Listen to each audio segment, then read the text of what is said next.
House Grafton of Gulltown from the Song of Ice and Fire lore. It's going to be a long one, so strap in and let's head over to the Vale, to Gulltown, right? One of the biggest cities in Westeros, and this all got started during the coming of the Andals, way back in the day, right? There was a Gerold Grafton who was an Andal knight, and the king who was in charge of Gulltown at the time was King Osgood III Shett, right? And he was called the King of the True Men.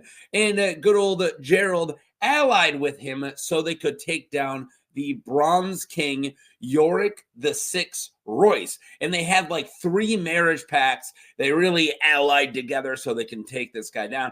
And they did defeat him in combat, right? Knocked him back. And then after that, Gerold betrayed good old true King Shett and took over, killed him, and it was actually rather brutal. I don't want to get into all the details, but then he did take over Gulltown. Gulltown wasn't a fan of that, so they did rebel, but Gerold eventually brutally quelled all the protests, and he formed House Grafton.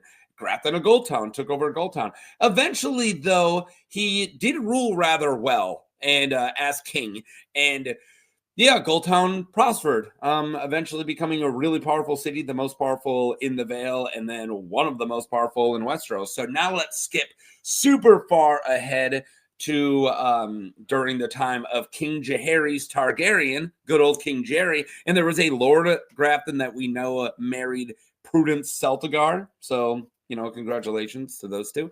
Then there was a Mark Grafton who stayed loyal to the Mad King Ares II Targaryen during Robert's Rebellion, and Robert Baratheon killed him himself. Battle, yeah, whoops.